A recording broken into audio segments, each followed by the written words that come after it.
without action. Okay, Shri Krishna is telling Arjuna that he will have to act. This is the first line of this verse. Do your allocated work. Which says, you do your allocated work, and this can be interpreted in two ways. This is the beauty of the Sanskrit language. In the grammar of other languages, the order of the subject, the object, and the verb is always one. There's always one order. In the majority of Indian languages, for example, the subject comes first, the object comes second, and the verb comes third. For example, in Gujarati, you can say, Hu pustak vachu chu. That means, I am reading a book. Hu is a subject, pustak is the object, and vachu chu is a verb. So that's the order. So you have, first of all, the subject, the object, and the verb. In other language, such as English, the subject comes first, the verb comes second, and the object comes third. We got drilled this into us in legal writing skills. For example, you say, I am reading a book. This is a fixed order. I is a subject, reading is a verb, and the book is the object. It's the beauty of Sanskrit, and this is why people find it difficult, that there's no such order in it. The subject and the verb and the object can go in any order in the sentence. For example, that same sentence, I am reading a book, you can say, Aham pustak pashami, pustak aham pashami, or pasani pustak aham. So you can say in any order, and the meaning will still be the same. There is no order, and that's why Sanskrit's enjoyable. So the first line of this verse says, Niyata kurmu karvatvam. This means, you do your allocated work. What type of work should you do? You should do your allocated work. Shri Krishna is saying, Tvam niyata kuru karvat. Arjuna should do the good deeds allocated to him from the scriptures and do them without desire in his mind. This is the first meaning, because of the order of the words. So that's one meaning. Tvam niyata kuru karmarat. So he should do the good deeds allocated to him from the scriptures and do them without a desire in his mind. The second interpretation is, Tvam niyatam karma kuru. Here, the meaning of the word niyata changes, and that means that Arjuna should do his actions for eternity. So you can say, Kurume savita karmani, jijvase chatam sama, evam tyasi nanyate, toshti na karmana yate na re, which is the second mantra of the Isha Upanishad. The mantras of each of the Upanishads are all seeds for each chapter of the Gita. This particular mantra means that you have to live 100 years performing actions, and there is no other way. Without performing actions, even your body will not work. When a person says that he wants to do nothing, then he will not be able to live without action. Shri Krishna is very clear in what he says. You do your allocated work. So, the first interpretation of the first line of this verse is to do the good deeds allocated to you in the scriptures, and the second is to perform your actions for eternity. Perform your actions always. Okay, what then is one's allocated work? If you sit with a Sanskrit dictionary, then you will find that the word niyat, the first word in this verse, has many different meanings. It's Guruji's hobbies that whenever he has some free time, then he always reads the dictionary, the Sanskrit dictionary, and you find the meanings for each word, especially for Sanskrit words. The word niyat has 11 different meanings. Only once one does the allocated work do they become a true person on a path of action and a principled person. If someone does not do the allocated work, then they become hypocrites. When Shri Krishna says allocated work, then there are 11 meanings, different meanings for niyat that are included. The first meaning for niyat is doing actions within limits. One must never transgress the limits. Do not go overboard. Do not cross the limits. If you go overboard, then you are not doing your allocated work and you incur sin. Allocated work does not amount to sin. The representative of this, who's the representative of this? The perfect representation, Sri Ram. He was an incarnation, Maryada avatar, within limits. He lived his life within limits in all fields. In his relations with Dashrath, he knew that Dashrath was a father, he was a son. It was his limitation as a son to listen exactly to what his father said. Ideally, he had no right to ask about what his father said. This is because he had full faith in that what his father was saying was right. So he had no question why. His limits as a king, that was his limits as a father, his limits as a king were to keep his people happy. He had to do what was needed to keep his people happy. However much pure Sita was, if his subjects were unhappy and dissatisfied because of her, then it was his limit to abandon her. And if you want to find out the spiritual reasons and the logical reasons, it's in this book. The spirit subjects were unhappy and dissatisfied because of her. It was his limit to abandon her, even though he loved her dearly. Therefore, Ram abandoned Sita. This was his limit. One has to live within his limits to understand Ram. If one goes outside his limits and throws a stone at Ram, this will not work. Try to understand Ram. He fulfilled his duties as a king, and therefore he had limits. Therefore, the first meaning of niyat is maneuvering within one's limits. If you study Ram's life, then you will learn exactly what these limits are. The second meaning of niyat is that which is within our rights. There is also a fine difference. If you do not have the rights to something, and you take it or try to take it, then you will incur sin. An example of this is Dhutarashtra. The meaning of Dhutarashtra is Dhutam Rashtam Yena Saha Dhutarashtra. Dhutarashtra means someone who is clung on to the kingdom of a country that does not belong to him. He did not have the right to the kingdom. You will know from the story of the Mahabharata that when Pandu was not well and went to the forest with his wife Madhvi, he gave responsibility for his second wife Kunti and his 5 children to his younger brother Dhritarashtra. Yudhishthir had already been appointed the crown prince. Pandu told Dhritarashtra, his brother, that when Yudhishthir becomes of age, then he should become a king, and until then, Dhritarashtra will be a caretaker and a trustee to the throne. Dhritarashtra was a trustee and a caretaker of his kingdom. The role of the trustee is to look after possessions and utilize them how the beneficiary wishes for the trustee to do so. Sorry for using legal language. The trustee does not make those possessions his own. But Dhritarashtra had only one thought in his mind throughout his life. When Yudhishthir becomes of age, how can I give that throne to my son Duryodhana and not to Yudhishthir? One who does not have the right to something and yet asserts his right over that thing incurs sin. That is why Dhritarashtra incurred sin. That's why Dhritarashtra was the villain of the Mahabharata. Otherwise, how else would he be wrong? Every father wishes that his son will be happy. Which father would not wish this? But he had no right to the kingdom, and that's why what he did was wrong. Thirdly, niyat means duty in accordance with the laws. We should do that which is within the laws. Who decides these laws? It's 2 institutions. One is the rishis, Brahmins, knowledgeable people, great saints, and those who are experienced in life. To do what these people say is called following the laws. They decide that society should be run in such a way. You will see in Indian history that at various times codes for society called smrutis were created. There was the Manu Smruti, the Vashishta Smruti, Yagnavalkya Smruti, and many others. They created codes for societies during different times according to those times. They showed how society should be run. They are the laws and the constitutions for humanity. Who makes the constitutions? Not anyone can make a constitution. Only one that knows the nature of society, is wise and experienced, can make a constitution. These are people who know what has happened in the past and have a vision about what will happen in the future. Only they can make a constitution, and their constitutions are strong. If the constitutions are strong, if the constitutions are not strong, then they have countless amendments over the years. This is because in these cases, the people that made the constitutions were not the right people to make those constitutions.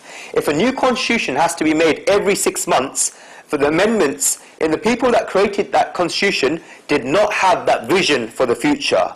But it's not worth talking about for now, so I'll not go too much into that. The second institution is our nature. The nature in which we are placed is determined by the stored karmas of our previous births, the genetic qualities of the family in which we are born, and the situation we are in. These 3 combined give us the circumstances in which we are placed. These things inspire the force behind actions. Fourth, the 4 things are niyat is things that we decide to do after experiencing the divinity of the soul. This can be achieved, for example, in a meditation, after one controls the mind and also the senses. Once this is achieved, then the person himself can determine what is niyat, what is the allocated work. Fifth, niyat is that which is determined according to your discipline. Arjun was a warrior, and it was his warrior, as a warrior, his duty according to the scripture was Shoryam Tejo Dutaksham Yudayanam, meaning a warrior must go to war. It is Arjun's duty to go to war, and he is fleeing the battlefield. Therefore, Shri Krishna is telling him that he is abandoning his duty, which is niyat. Fifth, niyat means eternal. Niyat means steady. Sixth, it is something that is readily available and you do not have to go and search for it. It's right in front of you. You'll see that when a principal person does good deeds, then it's very straightforward what he has to do. A person that does wrong deeds has to go around several bends and circles because what they're doing are not niyat actions. Niyat actions have already been realized. To tell the truth is one's niyat action. Lying is not a niyat action. One has to plan and scheme so much when they tell lies. Not only that, but they have so much tension in the mind when they lie. A thinker has said it very right that one who always tells the truth doesn't have much to remember. He doesn't have to remember anything. There's no tension in remember anything because you just have to tell the truth and say it like it is. A person that lies has to remember a lot. He says one thing to one person, one thing to a second person, one thing to a third person, and yet another thing to a fourth person. When all four of these people are together with him, then look at his state. He has manipulated so many people. This is not one's allocated work, and that's why, therefore, it is sin. Seventh, niyat means things that are impossible to avoid, and things it would be not right to avoid. That's 7. Things that are impossible to avoid, and things that it would be not right to avoid. 8th, niyat are actions in relation to things you cannot get rid of. If you forget them, then they will come up later. I gave the example earlier of telling a lie. The person has lied and has therefore done wrong. Eventually, the truth will come out, and therefore, you will have to tell the truth sometime. He will not be able to get rid of this, and that is why the action of telling the truth is a niyat action. He may keep it a secret for 2 days, 2 weeks, 2 years, or even 2 births, but eventually the truth will come out. 9th, when one has set a goal for himself in life, then he needs a plan of action to achieve that goal, and this is niyat. This is where he needs to achieve something or to reach a certain state. A goal means a bond. Swayam Shikut Bandhan. When we set a goal, then we accept a plan of action, and these are niyat actions. 10th, niyat means forever and until the end. Forever and until the end. The 11th meaning of niyat is something that is necessary in following your duty according to the situation. Something that is necessary in following your duty according to the situation. We have to think about this one, because until now there were no windows out, but now all the windows have opened. So one can say that he's allowed to do anything because it was a name of duty and according to the situation. But it will all depend on the situation that one is in. For example, if there is a judge and he gives someone a punishment, then he gives grief to some people. If he sentences someone to death, then he's finishing off that person's life. Not only that, but he also gives pain to the sentenced person's family as they now lose a family member. Because we can understand that if someone is given a death penalty, then he should be punished. But what has his wife done wrong, and what has his children done wrong? The wife will lose a husband, and the children will lose their father. Should the judge be blamed for their misery? No, the judge does not pay for this grief because he has done his allocated work or his niyat action. He has done what is necessary in following his duty according to the situation. He does not incur sin for this. Therefore, taking this into account, Shri Krishna has told Arjun to go to war because it is necessary in following his duty according to the situation he is in. And that's here. Krutva kashmidam vishame samupashtitam. It is not right for you. Okay, we'll get your handout. This is the handout. It's verse 8. Yeah. Okay, it is not right for you to run away from the situation you are in now. So in the Manusmriti, it is said that if one lifts a weapon for the protection of Dharma, for the protection of the soul, for the protection of women, and for the protection of wisdom, then in each of these situations, the person does not incur sin. I repeat, in the Manusmriti, it is said that if a person lifts a weapon for the protection of Dharma, for the protection of the soul, for the protection of women, and the protection of wisdom, then each of these situations, he does not incur sin. Not only that, as it was stated in the first chapter, it is said further in the Manusmriti that Gurunva balava balufrada damana balushutam atatai manashatam hanya deva vicharayan, meaning a malignant can be atitai, a malignant could be a guru, it could be a child, an elder, a Brahmin, or a knowledgeable person, but one must kill this malignant without thinking. I repeat, a malignant could be a guru, a child, an elder, a Brahmin, or a wise person, but one must kill this malignant without thinking. Without thinking. Okay, who is an atitai? Who is a malignant? In the Vasishtha Smriti, the word atitai is defined. It says, Agnido Garashiva Shashapani Tanapaha Shetra Dara Paricha Sharate Atitai Naha. 6 types of people included here are atitai. First, Agnida, one who sets fire to you. 2, Garada, one who gives you poison. 3, Shashrapani, one who is running towards you with a weapon in their hands, or one who is running with a weapon towards someone that is unarmed. 4, Dalapaha, one who is robbing you of all your wealth. 5 and 6 together is Shetra Dara Paricha, one who steals another property, or steals another person's wife, or humiliates another's wife. All of these fall within the definition of atitai in the Vasishtha Smriti and also in other Smritis. Those who commit any of these 6 sins can be called an atitai. They are hardcore criminals. One is an atitai even if they commit one of these crimes, but if you look at the Kauravas, they've committed all 6 of these crimes. Agnida, they tried to kill the Pandavas by setting fire to a house made of lac when they were inside. Number 2, Garada, Duryodhana tried to kill Bhim by putting poison in his ladus. Shashrapani, 3, when the Pandavas were in the forest without weapons, Duryodhana tried to kill them by going with Karna to try and defeat them by pretending he was going hunting. Number 4, Danapaha, the Kauravas stole everything from the Pandavas, the kingdom, everything. 5 and 6, Kshetra Dara Paricha, the Kauravas stole land from the Pandavas and humiliated Draupadi, who was their wife. If one commits any one of these crimes, then they are called hardcore criminals, but the Kauravas did all 6 crimes, so they can be called the worst of criminals. This is what Manu Bhagwan says. This is the punishment for an atitai, a malignant, and if you kill such a person, you will not incur sin, because such a person does not deserve to live. The Smriti gives one permission to kill a person who committed one of these sins listed above.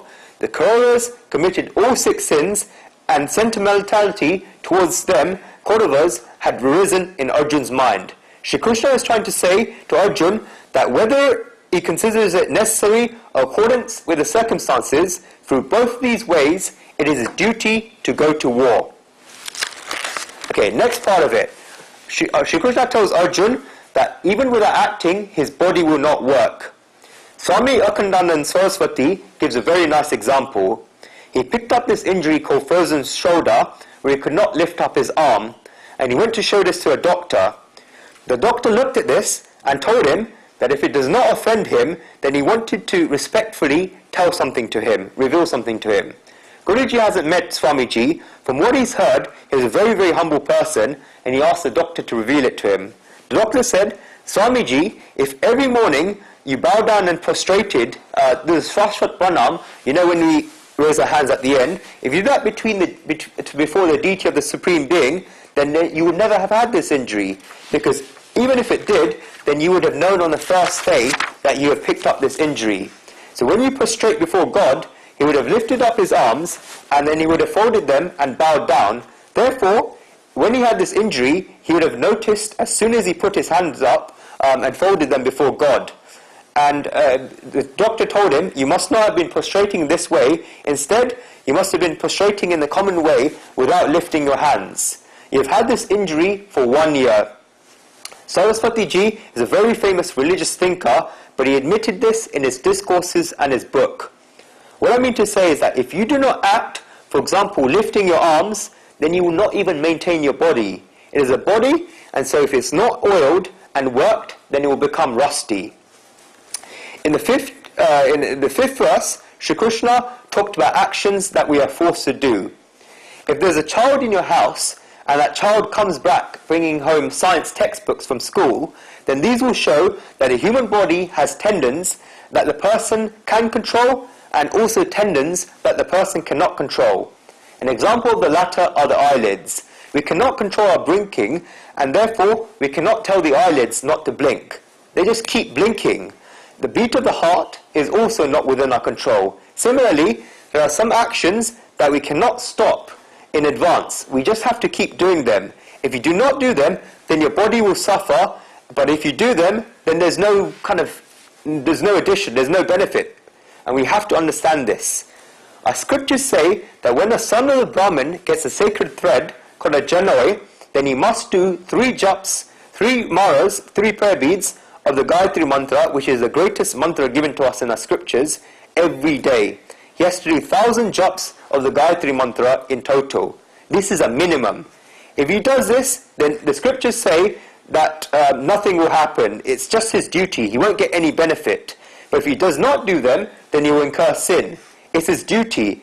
It is not as if he will get punya from doing this, but he will incur sin if he does not do this. In the same way, we have to perform the actions of our body. If we do not do them, then the body will finish. It will be to our detriment if we do not perform these actions, but we won't develop if we perform these actions. So we have to do them. In this verse, however, Shri Krishna is talking about the actions that we can choose. If we perform the right actions and great actions, then we will develop in life. This relates only to actions in our control and ones that we perform at will. We have the choice to perform these. If we perform the wrong and sinful actions, then we will fall. And great thinkers have given us 3 approaches to the way that we can work, which is the title of this class. What is it? The worker, the artisan, and the performer. The worker, the artisan, and the performer. All 3 of these work, but they work in different ways. The worker just works with his hands and his feet. Such a person just works with the sense organs. For example, where there's building work taking place, then the workers just come and they work on site. From morning until night, they just do as they're told and just lift the cement from place to place. They just work with their hands and their feet. This is the level of the worker. Next level up is the artisan. Such a person uses the mind as well as the hands and feet. These people include the blacksmith and the carpenter. These people use their minds as well as their sense organs. They know the leveling where the plaster should go and know how to take measurements. They know they're using the mind as well as their body. Next level up from this is a performer. Such a person, when performing work, uses the mind, the body, and the heart. He's a performer and he enjoys doing his work. For the others, work is a punishment, and for him, work is an enjoyment. For example, a performer does not use his just his hands and his mind, but also his creativity from the heart, and that's why he enjoys doing his work. The fact that I'm giving an example, for example, an artist is a performer. The fact that he earn money from drawing his pictures is another matter. He just gets happiness from drawing the pictures alone. Does not mean that the artisan, the second level, cannot become a performer. An artisan can become a performer. However, for example, a carpenter is making a chair, then he will only use his mind and his body, but he will not always use his creativity. He will not always work from the heart. He will not always think about that he wants to make a really nice chair. But if that artisan uses his heart and he uses his creativity in his work, then he can become a performer, the third level. So ask yourself whether the actions you do in life amount to that of a worker, an artisan, or an actor. A true person on a path of action and the path of Karma Yoga, the title of this chapter, will be a performer. Such a person enjoys the actions in themselves, and indeed gets the fruit of actions in the future, because the fruits for him, on the other hand, in the action itself rather than the fruits. Because they're in the fruits are in the action itself rather than something in the future, he does not create any bondage to his work. You should enjoy what you are doing. A true person on the path of karma or action is one for whom the work itself is a fruit. In the region of, who's heard of the region of Saurashtra in Gujarat? The region in Saurashtra in Gujarat, there's a very famous politician by the name of Nanabai Bhatt. During the British Empire, the British didn't create schools in the villages, and therefore it was quite a big job to solve this problem. Nanabai Bhatt did a lot to correct this problem in Gujarat and in particular in Saurashtra. And Nanabai Bhatt gives us a very good example of what a performer is. There's a clothes dyer of people that do the colouring clothes in India, and is applying coloured dye on some dresses. A big businessman in a town passed by, and he saw that it made a dress with really nice colours. The big businessman saw the finished product, and he really liked it. He told him that he wanted that dress. This dyer apologised, and he said that he's made this dress like this only for his wife. The dyer said he could not give him that exact same dress. The big businessman asked the dyer if he could just make a dress with similar colours, designs and textures for his wife. The dyer agreed to this. The dress was made, and the big businessman was called to pick it up. He observed it and said it was nice, but it does not look as good as the other one that the dyer had made. He said that the colours were not as good as they were in that first dress. The dyer said, of course there's going to be a difference, because the colours in the first dress were done out of his heart. He made the first dress for the person he loved, his wife. And the second one he made for your wife, but he only loves his wife. So even in life, this difference is very big. This is the difference between an artisan and a performer. Both of them use their mind and their body, but only the performer uses his heart. We have to go from being, I assume everyone in this room is at least at a level of artisan. We have to go from a level of artisan to a performer. This is karma yoga, the level of a performer.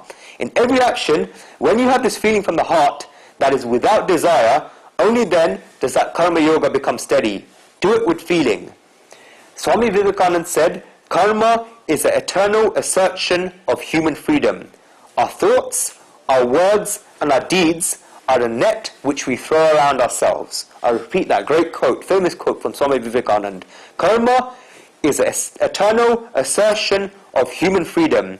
Our thoughts, our words, and our deeds are the net which we throw around ourselves. Whatever we have in our lives is because we have asked for it to be there. It is our own karmas that result in the people near us, the thoughts we have, and the situation we have. Have faith that we have attracted these people, things, thoughts, and situation through our karmas. If we think deeply about karmas, then both the action and the consequences will be linked together. Both of these come within karmas. There cannot be any action without the fruit. Shri Krishna says not to worry about the fruit of action. He does not say that you will not get the fruit. This is obvious. When you do not worry about the fruit, then your mind will be at peace and your life will be happy. But that does not mean that you will not get the fruit of the actions. You will definitely get the fruit. However, an action cannot be done peacefully with the fruit in mind. The moment you do an action, then the fruit comes. Not only that, but if you dedicate the fruits of your actions to God, whoever you want to call God, then that doesn't mean that you will never get the fruit. Shri Krishna clearly says in the Gita, Nayate kashit papam chaiva vasutam vivu, meaning, I do not take the sins of anyone, and neither do I take the punya of anyone. He never takes it away from you. Therefore, what happens when we dedicate our actions to God is that God puts the fruit of action and is part of His treasury dedicated to you, and whenever we need them, then God gives them back to us. God does not keep anything, and God does not eat that fruit. God is like a mother. In India, when a daughter or a son complete their studies and graduates from university, so they can start their career, when the first month of work finishes, which will be 15th of the month if it's at CMS, they can go back home with their salary and they go straight and give that salary to the mother or the father. The daughter or the son gives that money to the mother, so the mother can spend that money as she chooses. The daughter or the son will have given that money to the mother. But our families have this rule that the mother never spends the money that the child earns. This is her daughter or son's money. The mother puts that money in a cover, in an envelope, mostly a brown envelope, and with a daughter or a son's name in that envelope. Every month, the daughter or the son keeps bringing that money to the mother, and the mother adds money to that envelope. She does not use that money herself. When the daughter or the son later need that money, for example during their wedding, then the mother counts how much money she has in the cover and gives all the money back to a daughter or a son. The mother finds, let's say for example there's £18,200, not if you're a lawyer, if you're a bank or something like that, in an envelope, and if there's £18,200, she gives them more money, in fact, totaling £21,000 towards the daughter or the son. The daughter did not ask for it, or the son did not ask for it, and when the daughter or the son gives the money to the mother, then the mother does not use it. The mother gives the money back to the daughter or the son when the time comes. In the same way, when we dedicate our actions to God, God does not use them. God never uses them. He keeps them, then when the need arises, He gives it back to us. When the individual soul needs this, the need arises, then it comes. Therefore, two issues arise when we talk about karmas: the action and the consequences. The Karma Yoga says that when you perform any action, then remember that you will have to bear the consequences of the action. Only then will it be Karma Yoga. We have to remember one thing when we do our allocated work. What will be the consequences of the action I am performing? You will have to bear the consequences of the action. This is because the world is nothing but a big echo point.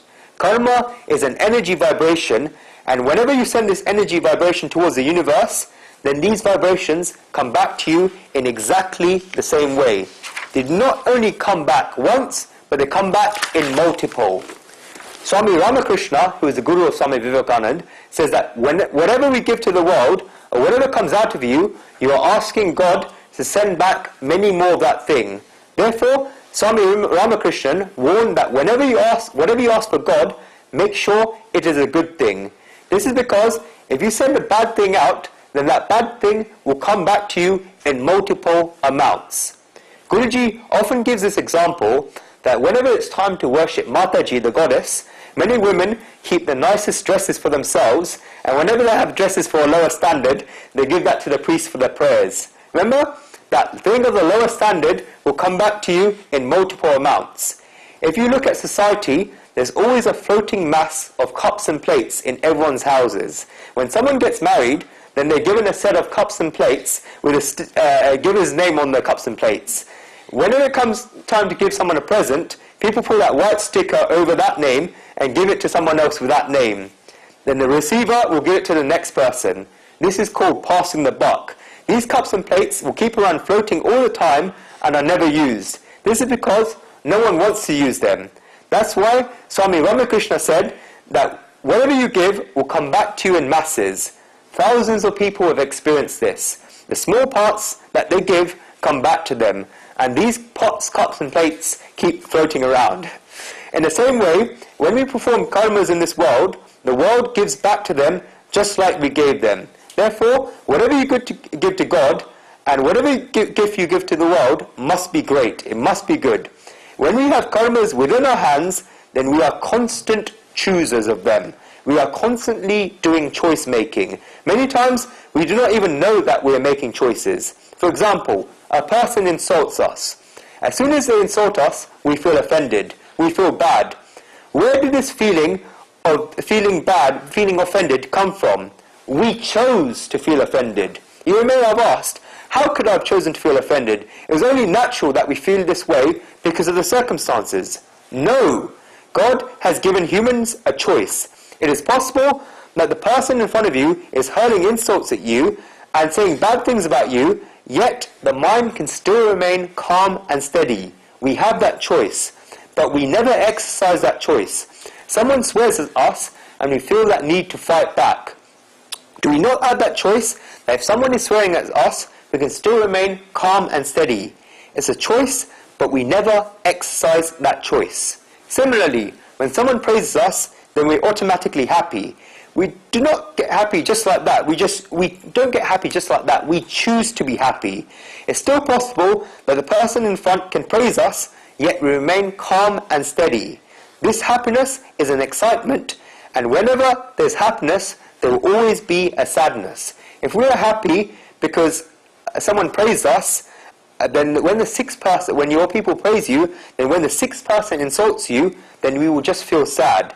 If you're walking down the road to a temple and everyone passes you saying Jai Shri Krishna, and one person that every day says Jai Shri Krishna to you today does not say it to you, then it will be like a thorn to you. You just keep thinking, why didn't he not say Jai Shri Krishna to me? You think that he may have heard something about you. You think that maybe someone has said bad things to him about you. It begins to bite you immediately. The other person may be in his own thoughts and may not have even seen you, and that's why he didn't greet you, but even this habit of happiness creates sadness. We choose. We are constant choice makers. Karma's Yoga says one thing, to think about what you choose. On many occasions, we need to exercise choice. We do not do so.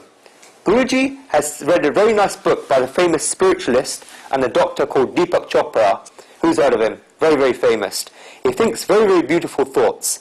And Guruji's got a lot of respect for him for the way he spread Indian thoughts so clearly around the world. We're constantly making choices. We should put the choice in our hands. However, we become like statues when we are given this key in our hands. He gives the example, we're given this key in our hands. The person in front of us turns the key, which is like a stimulus to us, and we give them an automatic reaction. We do not use our judgment. Our originality has been finished. Learn to choose whenever you're about to perform any actions. The situations that we have in front of us are because of our karmas in the past. We may have asked for something in the past, and that is why we have those karmas right in front of us now. When we are making a choice, then we do not even know that we are choosing. If a person is living in a penthouse in a nice building in London, and he goes with his wife on a road trip in the countryside, he'll see farms on either side. Between these farms, there's a little hut where a farmer lives with his family. The car may have a tyre puncture, and so they stop to replace that tyre. They go for a walk and see that there's a farmer's house, and the farmer and his family come out for lunch at 1 p.m. They're not working in the city, so they can come out for lunch quite early at 1 p.m. The farmer comes out with dust all over his clothes from his work on the farm. The floor is really cool because of the soil. They're eating very, very simple food. They're sitting down very happily eating the food, and there's a little child with them, their son. When the couple from London see this, and the wife sees the husband, that these people, and tells the husband that these people are more fortunate than them, because although we've got so much wealth and possessions, you, the husband, never has time for me, the wife, even for a small meal together. For 20 days each month, the husband is always out on town on business tours. Therefore, he never has lunch at home, and even for dinner, is out for functions in order to socialize. Lunch is in a nice restaurant, and a dinner is at a function. They never sit down together to eat. Even at dinner, the husband and the wife never sit together to eat. At the functions, the husband and the wife do not stay together. They have to circulate. The husband is in one place, and the wife is in another place. The wife wishes to sit down to eat with the husband, and therefore regards the farmer's family as being very happy. She thinks that they have so much wealth, so much possessions, yet they cannot sit down to eat together as a couple. Even the husband thinks that the farmer and his family are living a real life. He thinks that life should be exactly like this. On the other hand, the farmer and his wife sees a nice car, the Porsche, and sees the couple wearing nice clothes and nice perfumes. The smell of the perfume goes to the nose of the farmer's wife, and she thinks about how nice the other woman's dress and perfume are. She thinks that she's only seen this kind of dress in the movies. She thinks about the nice soaps they must be bathing with, the nice lives they must be living. The farmer's wife thinks that her life cannot compare to this. She thinks that her family are spending all the time in soil and dust. They have no place to go, no travelling to do. She just thinks that they have such a nice car to travel in. She thinks that there's no woman that is happy as this woman in the world. If there's any woman that's the happiest woman in the world, it must be this woman. And God is listening up there, and he says, so be it. In the next birth, you will have an interchange. So after all of this, after all, they're both his daughters. The woman from the city will go straight to the farm, and the woman from the farm will go straight to the penthouse in London. When that happens, then they both scratch their heads. However, at the time, they did not know the situation was something that they had asked for. People forget because they have so many wishes that they cannot keep track of them. If one keeps track of their wishes, then they would know. And God is so generous that he fulfills all those wishes in the measure requested at the right time. We get everything we wish, and yet there is nobody more unhappy than us. God is very generous. We have a choice that we make wishes, but we never use that choice. Even the things that we fear come true because they're not under our control. Niyat karma is that which is planned. Therefore, the things that you wish should be well thought of. That is why our scriptures say not to make wishes, because we have no idea what we're wishing for.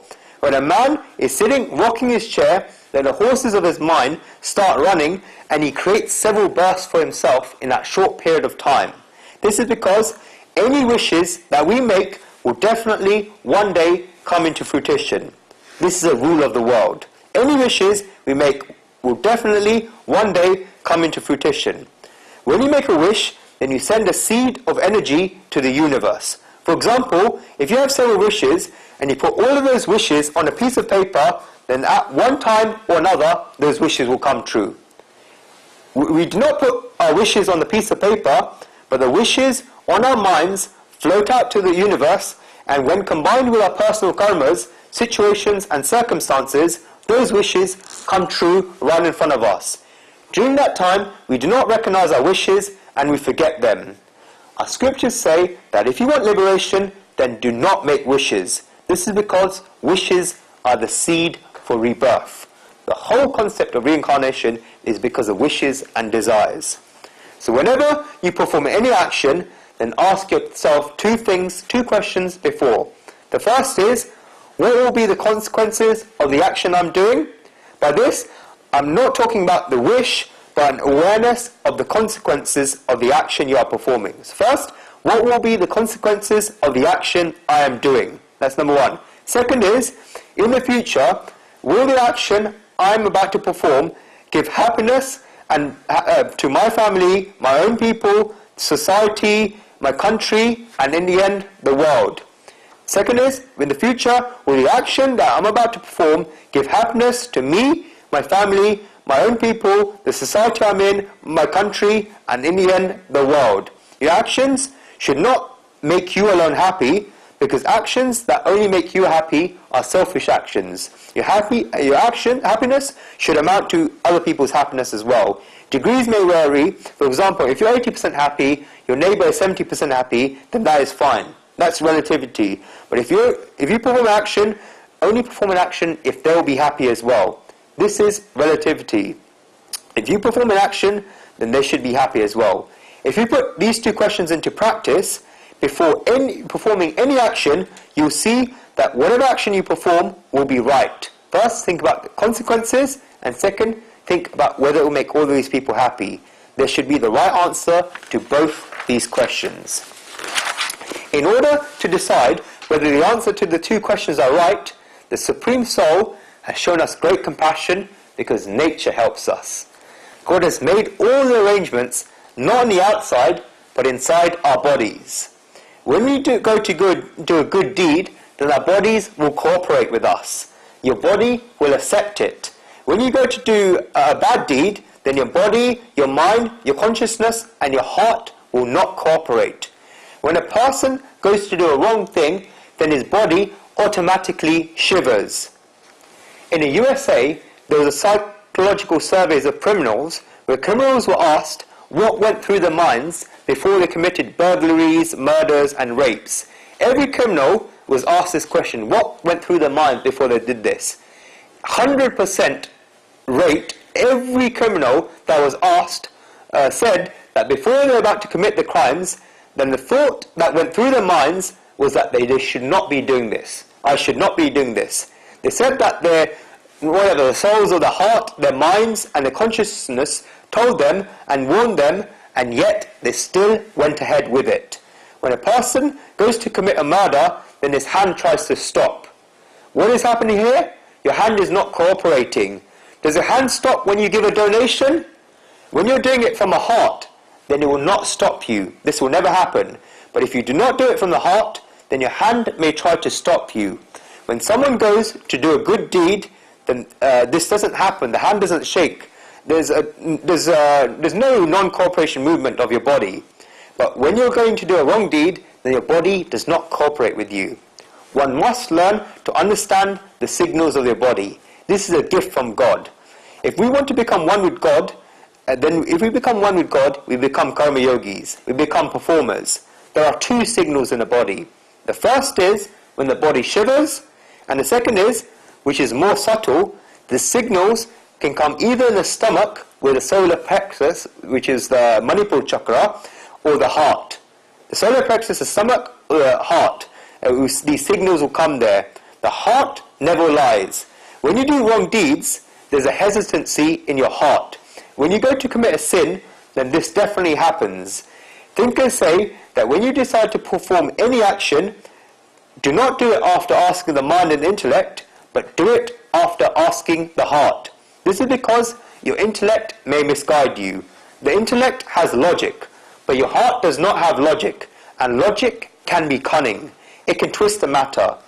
Bad people always rationalize with the intellects, and so they can convince themselves that what they're doing is right. They tell themselves that they're doing it because they have to. The heart, however, does not have logic. The weakness of the heart is not being logical, but being emotional becomes the strength of the heart many times. Because the heart does not have logic, it communicates with the world.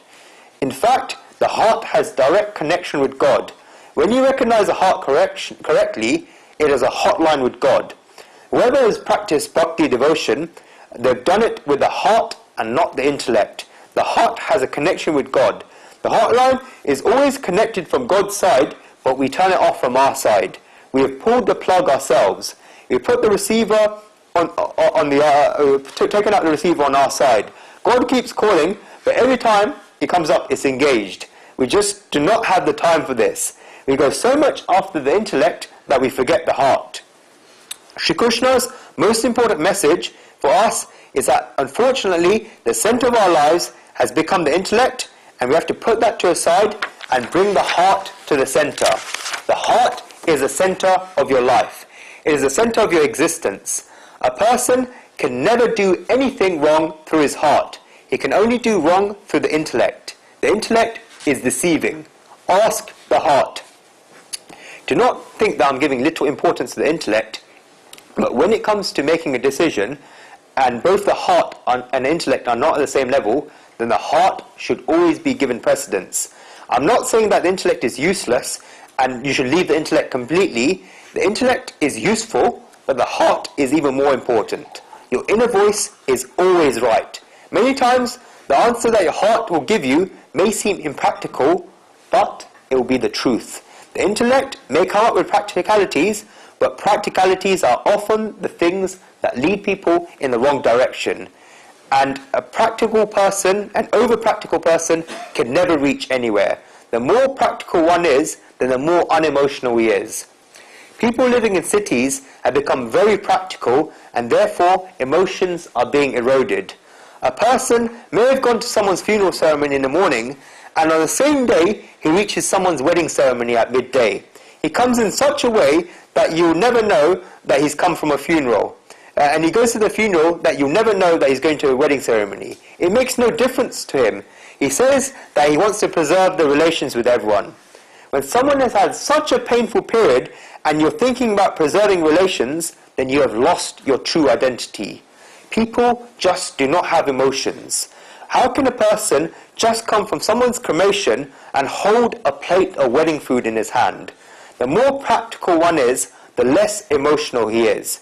If you choose to leave one of the two, then hold on to the emotions no matter if some of the practicality goes away. Do not worry if someone points their fingers at you, because when you don't appear to be preserving relations, people will point that finger at you.